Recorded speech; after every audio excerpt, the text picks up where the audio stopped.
안녕하세요. 오늘의 사연입니다. 친구가 투자에 실패하여 많은 외채를 지게 되었습니다. 그는 빚을 피하기 위해 해외로 떠나기 전에 그의 아내를 나에게 맡겼습니다. 어느 날 점심시간에 졸리고 피곤한 상태로 문 두드리는 소리에 깨어났습니다. 비틀거리며 문을 열었을 때 놀랍게도 문 밖에는 친구의 매력적이고 섹시한 아내 유나가 서 있었습니다. 그녀는 오늘 갈색 타이트한 미니스커트에 힐을 신고 있었고 상체에는 타이트한 티셔츠를 입고 있었습니다. 얼굴이 약간 붉어져 있었고 손에는 여행 가방을 끌고 있었습니다. 우리는 몇 번 파티에서 만난 적이 있었지만 매번 볼 때마다 나를 얼굴이 붉어지고 가슴이 두근거리게 만들었습니다. 이번에도 마찬가지였습니다. 한참 지나서야 정신을 차리고 유나 씨 무슨 일이에요? 라고 물었습니다. 그녀는 가방에서 편지를 꺼내 나에게 건넸습니다. 편지를 읽어보니 1년의 전말을 알게 되었습니다. 알고 보니 내 친구이자 그녀의 남편인 승훈이 사업 투자에 실패하여 많은 외채를 지게 되었고 매일 채권자들이 찾아와 빚을 독촉하자 해외로 도피하기로 했습니다. 그리고 그는 그의 아내 유나를 나에게 맡겨 돌봐달라고 했고 유나 씨와 나를 부부인 것처럼 위장하여 동거하면서 채권자들을 피해야 한다는 부탁이었습니다. 나는 약간 난처했습니다. 왜 그렇게 아름답고 매력적인 아내를 데려가지 않았는지 궁금했지만 오랜 친구였기에 결국 동의할 수밖에 없었습니다. 유나가 들어오자 얼굴에 안도감이 떠올랐습니다. 성태 씨, 남편은 당신을 믿고 있어요. 고마워요. 이 기간 동안 여자친구로서의 의무를 다할게요. 나는 순간 얼어붙었고 여친로서의 의무에는 잠자리도 포함된다고 생각했습니다. 그러나 유나가 짐을 내려놓고 거실 청소를 시작하자 나는 그 생각이 나이 망상이었다는 걸 깨달았습니다.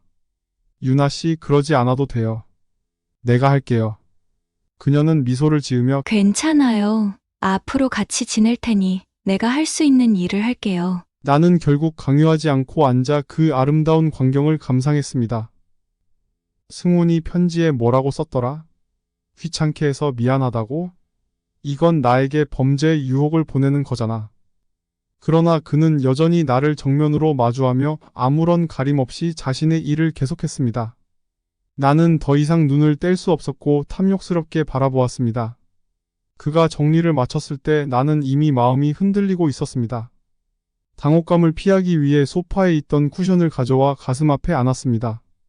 유나 씨, 고마워라고 말하자 그는 일어나 웃으며 고맙다는 말은 제가 해야죠. 이제 저를 방으로 안내해 주시겠어요? 나는 그제야 정신이 들어 급히 그를 손님 방으로 데려갔습니다. 앞으로 여기서 지내세요.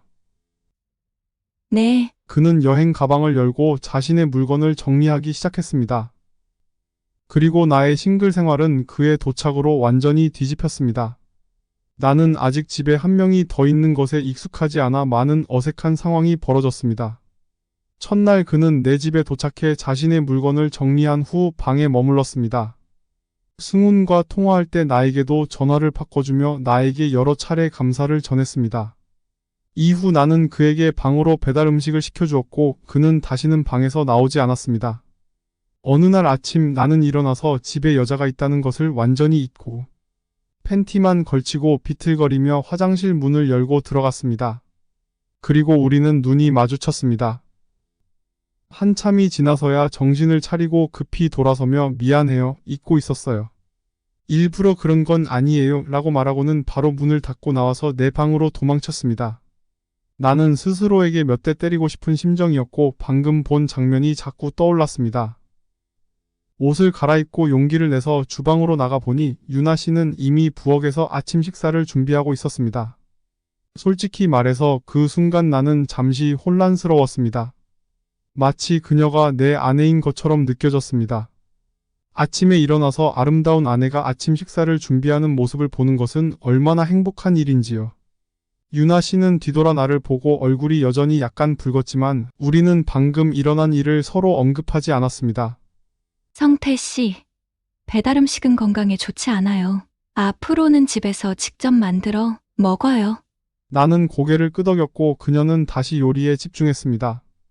나는 그녀의 하얗고 긴 다리를 보며 잠시 멍해졌고 그제야 화장실로 들어가 용무를 해결했습니다. 세수를 마치고 나오니 그녀는 이미 풍성한 아침 식사를 준비해 놓았습니다. 우리는 마주 앉아 식사를 했습니다.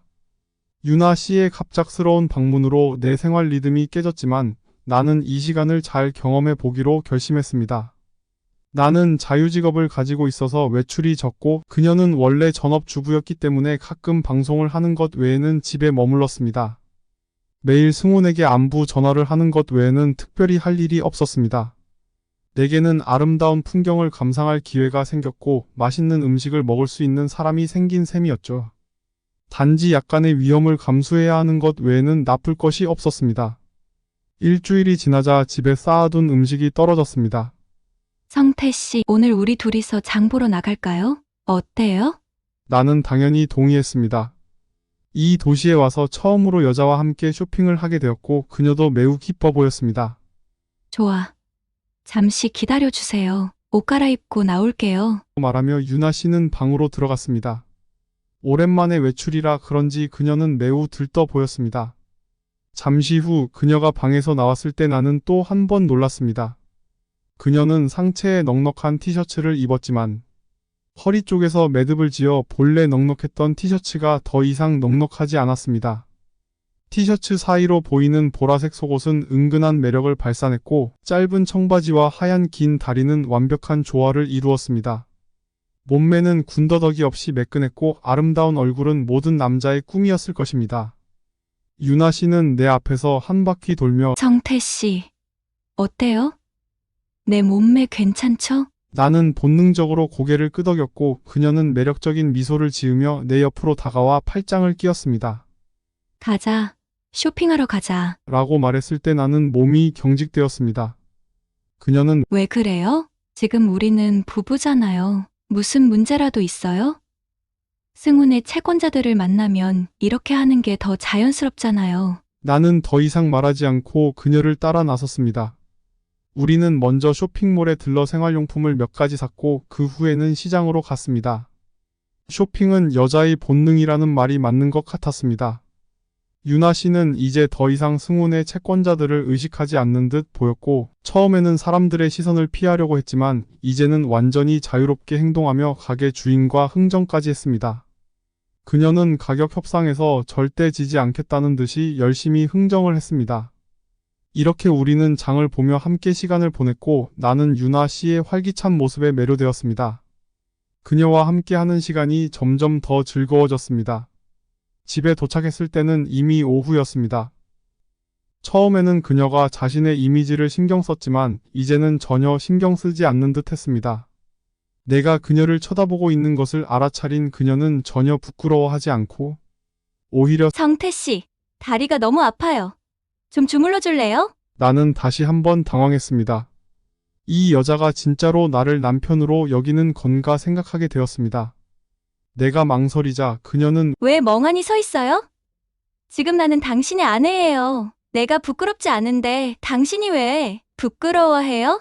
할 수 없이 나는 그녀에게 다가가 앉아 떨리는 손으로 그녀의 다리를 주물렀습니다. 유나 씨의 지시에 따라 손을 점점 위로 올리다 보니 어느새 내 손은 그녀의 부드럽고 탄력 있는 허벅지 위에 있었습니다. 그녀는 소파에 엎드린 채로 나의 손길을 즐기고 있었지만 나는 가슴 속에서 터져나올 듯한 욕망을 참아야만 했습니다. 성태 씨, 손에 힘이 너무 없어요. 이렇게 해서는 효과가 없어요. 좀 더 세게 해봐요. 그 말에 나는 손의 움직임을 멈췄습니다. 그녀가 뒤돌아 나를 보며 왜 그래요? 나는 억지로 미소를 지으며 손을 더 세게 눌렀습니다. 내 눈앞에 펼쳐진 광경은 나의 혈관을 타오르게 했습니다. 나는 내면에서 터져나오는 욕망을 억제하며 눈을 돌리지 않으려 노력했습니다. 다행히도 그녀의 전화가 울렸고 전화를 건 사람은 승훈이었습니다. 유나 씨는 약간 미안해하며 방으로 들어갔습니다. 나는 두 손을 바라보며 모든 것이 너무 비현실적으로 느껴졌습니다. 그녀가 방에 들어가서 승훈과 통화 중이었지만 내 가슴 속 욕망은 사라지지 않았습니다. 방금 전의 장면이 계속 머릿속에 떠올랐고 나는 우리 사이에 이런 작은 일 외에는 더 이상 무슨 일이 없을 것이라 생각했습니다.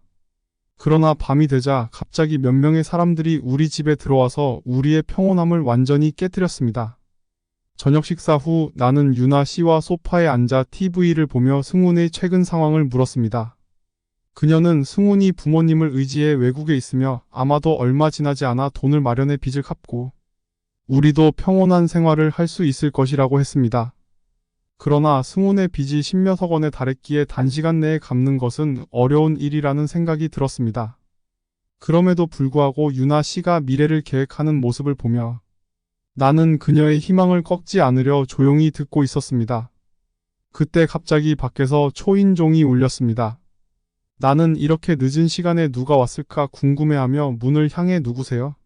라고 물었습니다. 안녕하세요. 건물 관리인입니다. 물과 전기 계량기를 점검하러 왔습니다. 문 좀 열어주세요. 라는 대답이 돌아왔습니다. 나는 별 생각 없이 문을 열었습니다. 문이 조금 열리자마자 5명의 남자들이 순식간에 집 안으로 밀고 들어왔습니다. 2명이 나를 바닥에 눌러 제압했습니다. 뭐 하는 짓이야? 당장 놔주지 않으면 경찰을 부를 거야 라고 위협했지만 그들은 전혀 신경 쓰지 않았습니다. 다른 2명은 소파에 앉아있는 유나 씨에게 달려가 그녀를 제압했습니다. 우리가 아무리 발버둥치고 외쳐도 그들은 전혀 우리를 놓아줄 생각이 없었습니다. 그때 대장으로 보이는 남자가 내 옆으로 다가와 말했습니다. 자, 꼼짝 말고 얌전히 있어. 소리 지르지 말고 그렇지 않으면 무슨 일이 일어날지 장담 못해. 나는 이런 상황을 처음 겪어봐서 너무 무서워서 꼼짝도 못하고 그의 지시에 따를 수밖에 없었습니다. 그 남자는 다시 유나 씨를 바라보며 빨리 이승훈이 어디 있는지 말해. 그렇지 않으면 가만두지 않겠어 라고 말했습니다. 나는 유나 씨와 눈을 마주치며 이 상황이 이제 채권자들이 찾아온 것임을 깨달았습니다. 유나 씨는 이승훈이 누구죠? 전혀 모르는 사람인데요. 당신들 사람 잘못 찾아왔어요. 놓아줘요. 라고 소리치기 시작했습니다. 남자는 사진을 꺼내 들고 우리 앞에서 흔들었습니다. 그 사진은 분명 유나 씨와 승훈의 커플 사진이었습니다. 이봐, 이 사진 속 사람이 너 아니야? 네 남편 때문에 나는 10억 원 넘게 잃었어. 이제 나는 갈 데가 없어. 나를 더 이상 자극하지 마. 감옥에 가는 것도 두렵지 않아 라고 위협했습니다. 유나 씨는 겁에 질렸지만 매우 영리하게 대응했습니다. 사진 속 사람은 나 맞아요. 하지만 이 사람 이름은 이승훈이 아니에요. 그는 내 전 남자친구 김민석이에요. 우리는 이미 헤어졌고 지금은 이성태가 내 남자친구예요. 나는 이미 겁에 질려 있었지만 그녀의 도움을 요청하는 눈빛을 보고 어디선가 용기가 솟아올랐습니다. 이봐요, 내 여자친구를 당장 놔줘요. 당신들은 불법으로 집에 들어왔어요. 이게 범죄인 거 모르나요? 오늘 나를 죽이지 않으면 나는 반드시 경찰에 신고해서 당신들을 잡을 거예요. 라고 크게 외쳤습니다. 채권자들은 내 기세에 잠시 놀라 멈칫했습니다. 그들의 얼굴에 약간의 불안감이 떠올랐습니다. 그러자 대장이 손을 흔들며 부하들에게 신호를 보냈고 그들은 나와 유나 씨를 놓아주었습니다. 나는 급히 유나의 손을 잡고 걱정스럽게 물었습니다. 괜찮아? 그녀는 고개를 끄덕이며 감사를 표했지만 말은 하지 않았습니다. 이 순간 나의 걱정은 연기가 아니라 진심이었습니다. 그녀가 다칠까 봐 정말로 걱정되었습니다. 채권자들도 우리의 안심을 위해 다가왔습니다. 미안해요. 나도 이승훈에게 많은 돈을 사기당해서 이렇게 극단적으로 나온 거예요. 오늘은 단지 그가 어디 있는지 알고 싶어서 온 거예요. 다른 의도는 없어요. 라고 말했습니다. 나는 의심을 피하기 위해 계속해서 유나와 연극을 이어갔습니다. 나는 그녀의 어깨를 감싸며 말했습니다. 여보, 전 남자친구를 감싸지 마요. 빚을 갚는 것은 당연한 일이에요. 그가 어디 있는지 알고 있다면 그들에게 말해줘요. 유나는 고개를 저으며 말했습니다. 여보, 나는 당신과 함께한 이후로 그와 연락한 적 없어요. 그가 어디 있는지 알 수가 없어요. 채권자는 여전히 우리의 말을 믿지 않는 표정을 지으며 우리를 바라보았습니다. 나는 채권자를 향해 말했습니다. 형님, 제 여자친구가 말했잖아요. 당신들이 찾는 사람이 어디 있는지 모른다고요. 다른 사람에게 물어보세요. 그러나 그는 우리를 계속 노려보았고 나는 속으로 불안해졌습니다. 당신들이 정말 연인이라면 어떻게 증명할 건가요? 그가 손짓하자 그의 부하 4명이 방 안을 수색하기 시작했습니다. 나는 유나와 눈을 마주쳤고 우리는 서로의 눈에서 긴장감을 읽을 수 있었습니다. 이런 상황에서 우리가 연인임을 증명할 방법을 찾지 않으면 그들은 계속 의심할 것입니다. 나는 순간적으로 유나에게 속삭였습니다. 우리 진짜 연인처럼 행동해야 해. 그들이 의심을 풀지 않으면 큰일이야. 유나는 잠시 망설였지만 곧 고개를 끄덕이며 내 손을 꼭 잡았습니다. 우리는 서로를 꼭 껴안으며 진짜 연인처럼 행동했습니다. 그리고 나는 큰 소리로 말했습니다. 보세요, 우리는 진짜 연인이에요. 다른 증거가 필요하다면 말씀하세요. 하지만 우리를 의심하지 말아주세요. 채권자들은 잠시 주저했지만 결국에는 더 이상의 증거를 요구하지 않았습니다. 우리는 그들이 더 이상 우리를 의심하지 않도록 최선을 다해 연인처럼 행동했습니다. 하지만 채권자의 한 부하가 방을 한 바퀴 돌고 나서 채권자에게 말했습니다. 사장님, 이 사람들 거짓말하는 거예요. 이들이 연인이면 왜 따로 자겠어요? 이 방에는 이 여자 물건만 있어요. 이 여자는 이승훈의 아내가 맞아요. 이승훈이 도망가면서 여기를 그녀에게 맡긴 거예요. 그는 유나 씨에게 다가가 위협적으로 말했습니다. 이승훈 어디 있는지 말해, 그렇지 않으면 가만두지 않을 거야. 그 순간 나는 어디서 용기가 솟아났는지 모르겠지만 일어나서 유나 씨 앞을 가로막았습니다. 그만하세요. 우리가 같은 침대에서 자지 않는다고 해서 연인이 아닌 건 아니죠. 요즘 부부들 각방 쓰는 거 얼마나 많은데요. 채권자는 나를 막아서며 말했습니다. 잠깐만, 내 부하가 그런 의도는 없었어. 하지만 그의 말에도 일리가 있지. 왜 따로 자는지 설명해 줄 수 있나? 나는 순간적으로 머리를 굴리며 대답했습니다. 솔직히 말해서 저는 작가입니다. 밤에 창작의 영감이 활발하기 때문에 혼자 자야 해요. 그리고 제 여자친구는 평소에 방송을 해야 해서 방해받지 않으려면 따로 자는 게 낫거든요. 그게 전부예요. 다른 특별한 이유는 없습니다. 특별한 일이 있을 때만 같이 자죠. 채권자는 고개를 끄덕이며 말했습니다. 알겠어요. 그럼 오늘 밤 당신과 당신의 여자친구에게 일이 있나요? 유나 씨와 나는 서로를 바라보며 고개를 저었습니다. 그러자 채권자는 다시 말했습니다. 그럼 오늘 밤 우리도 여기서 쉬어도 될까요? 너무 늦어서 갈 곳이 없어요. 내일 아침 일찍 떠날게요. 유나 씨가 무언가 말하려 하자. 나는 그녀의 손을 잡고 무심한 표정으로 미리 말하지 그랬어요. 편하게 쉬세요.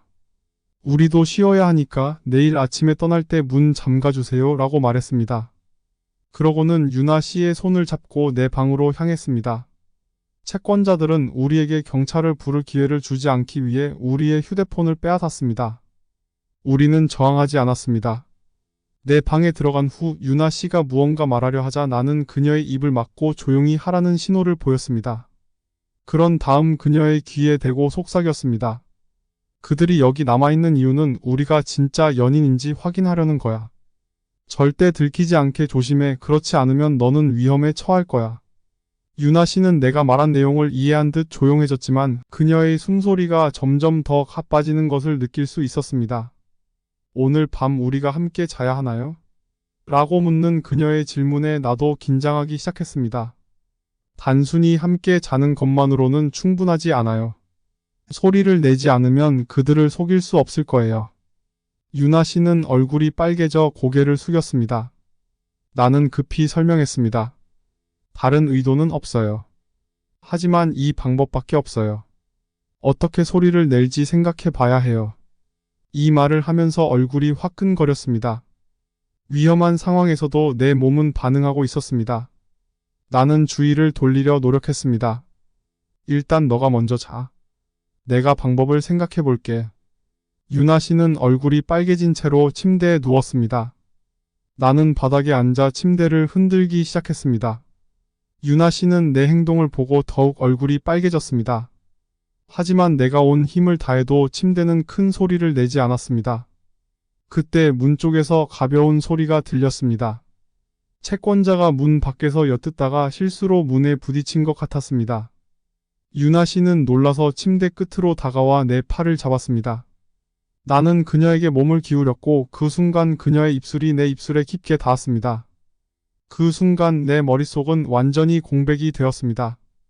이건 단순한 우연이 아니라 유나 씨가 의도적으로 한 행동이었습니다.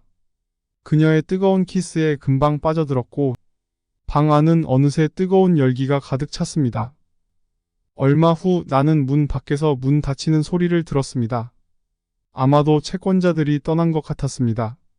하지만 우리는 멈추지 않고 깊은 밤까지 계속해서 뜨거운 사랑을 나누었습니다. 지친 몸으로 유나 씨를 품에 안고 잠들었습니다. 다음날 아침 나는 먼저 깨어났습니다. 방 안은 어젯밤의 흔적으로 어지러웠고 유나 씨는 단잠에 빠져 있었습니다. 한참 멍하니 그녀를 바라보던 나는 갑자기 친구의 아내와 관계를 맺었다는 죄책감이 가득했지만 지금은 그럴 때가 아니었습니다. 나는 조심스럽게 방을 나와 거실로 나갔습니다. 거실은 비어 있었고 채권자들은 떠난 것 같았습니다. 채권자는 어젯밤에 이미 부하들을 데리고 떠난 것이 분명했습니다. 방 안을 확인해 보니 그들이 건드린 흔적은 없었습니다. 그제야 나는 안심할 수 있었습니다. 일시적인 위기는 벗어났습니다. 어쩌면 그날 밤의 격정은 우리가 안전을 위해 한 행동일지도 모릅니다.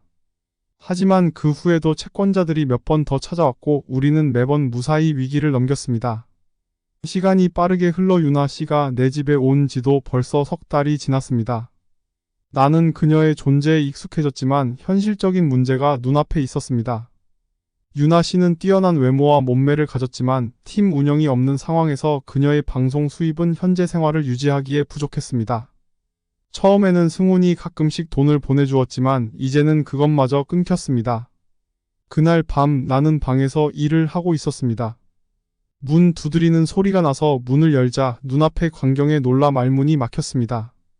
유나 씨는 얇은 시스루 드레스를 입고 있었고 속옷은 전혀 입지 않아 나는 순간적으로 피가 끓어오르는 것을 느꼈고 코피가 나올 뻔했습니다. 유나 씨는 얼굴을 붉히며 손으로 중요 부위를 가렸습니다. 성태 씨, 할 말이 있어요. 그녀의 목소리를 듣고 정신을 차리며 급히 눈길을 피했습니다. 무슨 일이에요? 말해보세요.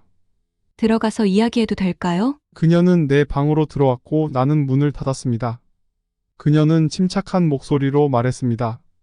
성태 씨, 나 돈을 좀 빌리고 싶어요. 걱정하지 마세요. 내일부터는 일을 나갈 거예요. 한 회사에서 모델 일을 하기로 했어요. 수입도 괜찮을 것 같아요. 유나 씨는 이른바 채용 담당자와의 채팅 기록을 보여주었습니다.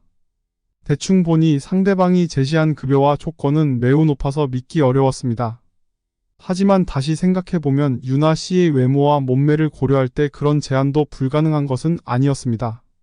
얼마를 빌리고 싶어요? 나는 물었습니다. 500만 원. 그녀는 약간 낙담한 표정으로 대답했습니다.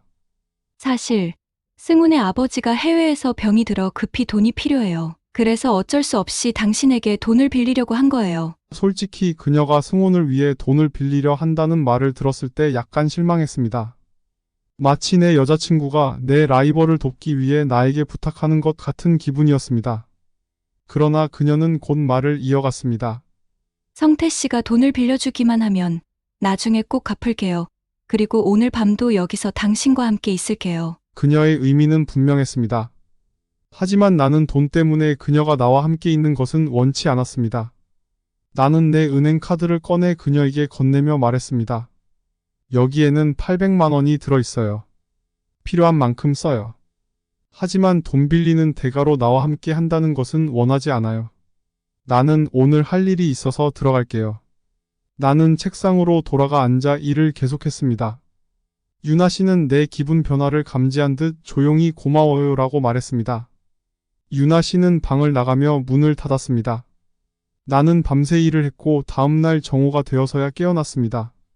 거실 테이블 위에는 내 은행 카드를 덮은 쪽지가 있었습니다. 성태 씨, 고마워요. 500만 원만 썼어요. 최대한 빨리 갚을게요. 면접 보러 갔어요. 나는 별 생각 없이 간단히 먹고 다시 일을 시작했습니다.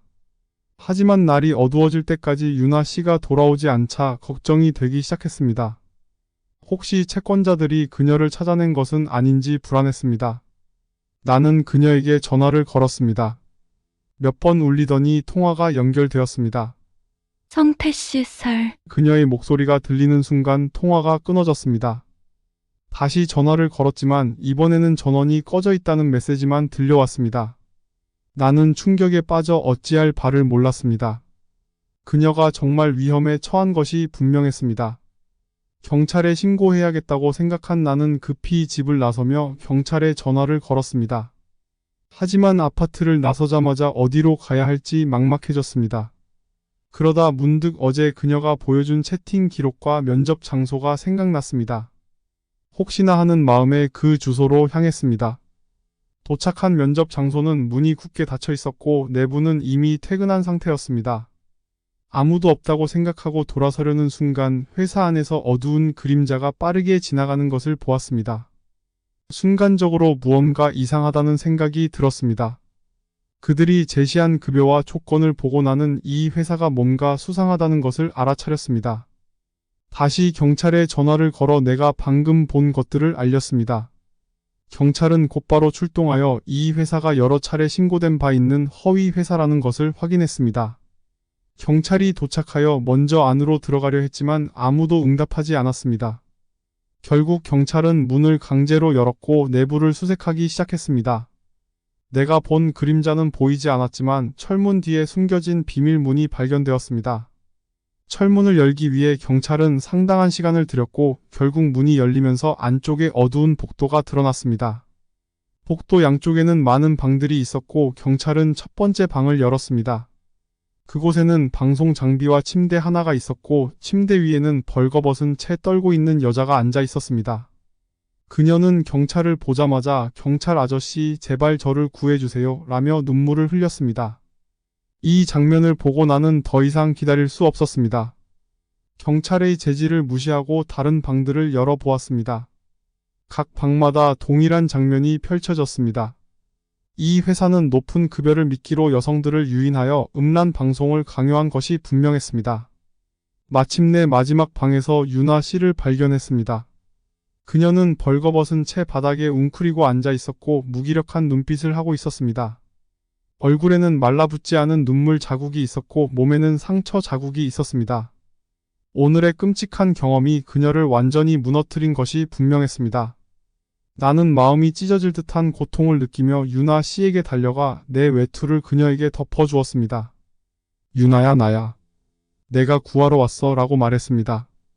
그녀는 고개를 들어 나를 보더니 나를 알아보자마자 내 품에 안겨 울기 시작했습니다.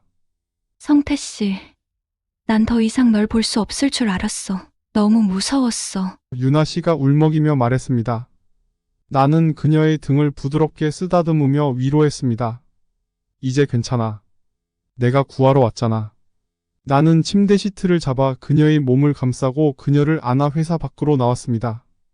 그녀는 마치 작은 고양이처럼 내 품에 안겨 있었습니다. 그 순간 우리는 그녀가 유부녀라는 사실도 그녀가 내 친구의 아내라는 사실도 잊고 있었습니다. 집에 도착해서 나는 그녀를 내 침대에 눕히고 이불을 덮어주었습니다. 그녀는 갑자기 다시 울기 시작했고 나는 그저 그녀 곁에 앉아 조용히 그녀를 위로했습니다.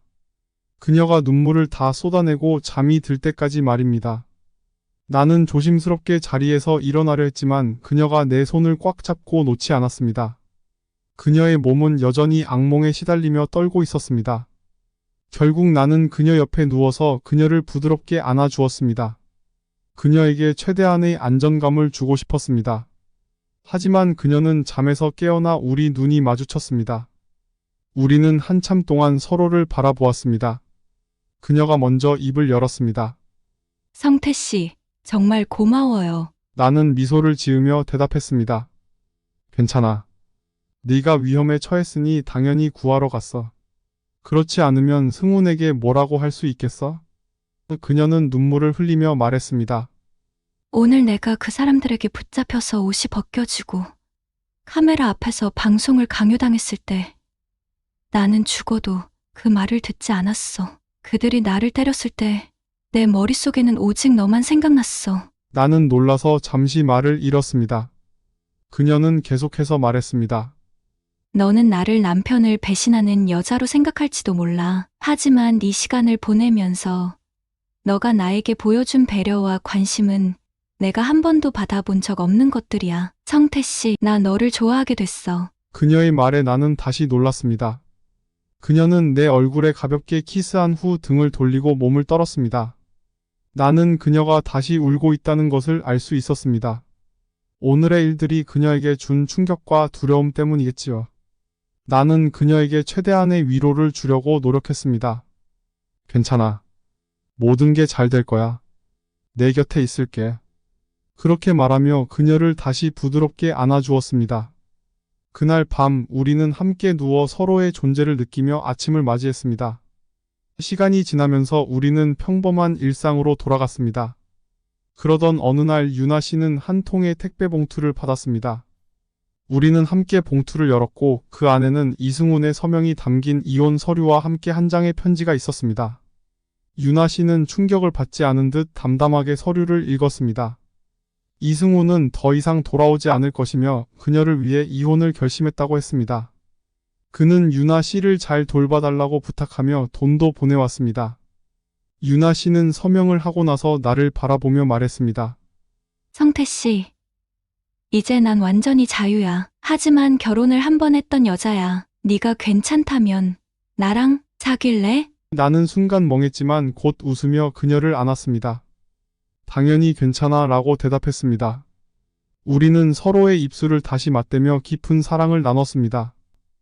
우리 둘은 이제 누구에게도 미안해할 필요가 없었습니다. 그녀는 많은 것을 겪었지만 우리는 함께 새로운 시작을 할 수 있었습니다. 오늘의 사연은 여기까지입니다. 더 많은 사연 글을 전달해 드릴 테니 구독과 좋아요, 공유 부탁드립니다. 감사합니다.